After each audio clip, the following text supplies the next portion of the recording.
So this is just moving back to the cockpit. The pit area is really simple. There's only 4 clutches. We've got this is the red kite halyard here. Blue is jib halyard. And on this side we've got main halyard and the green kite halyard. They are, yeah, the clutches are alright. They do slip, so if you're looking to maintain luff tension, something like if you're upwind and you want to keep luff tension in the main or the jib, I advise you leave them on. There are crossover blocks back here, so if you want to leave one on, you can cross over. Moving outwards, we've got in-roller controls, they're crossed over, and then the bank controls as well with a decent amount of length, so you can sort of use them further back. Primary winches themselves are quite powerful. Usual things, look at the end of whatever you're winching, so they can break things. Primary winches are also a decent size.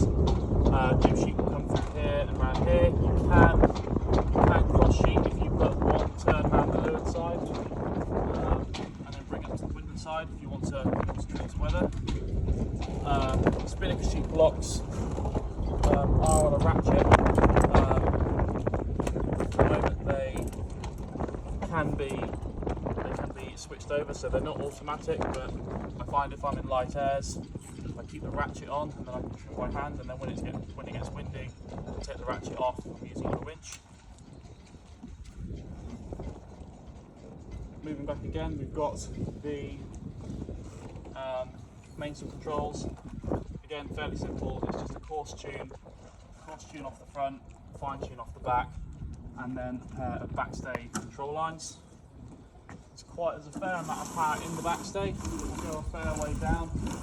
There's currently no markings on the backstay, so you have to judge. You sort of judge how far you can go. Normally you will turn the mainsail inside out, and that tells you that you've used too much backstay. But that's about maximum you can get on the dock. When you're sailing, you can get a little bit more than that. And the traveller itself is fairly simple. It doesn't always like to move if you're under hard main sheet load, but if you're offshore in waves, you might not have as much sheet tension as you would normally. Other features back here, there will be a cockpit bag just down to here for putting a couple of things in. This is your fuel tank overflow, if you ever wonder what that is. The diesel filler is already in here, although the boat will probably be fueled up for you, so you might not ever have to touch that. Back here on the inside is one of the bilge pumps, which you should sort of keep in mind where it is. Some boats don't always need bilge pumps when you're on the go, but if you get a little bit of water downstairs, it helps to use it from time to time. The interior itself is fairly simple. It's hard bolted in at the front. Knife is obviously on the back,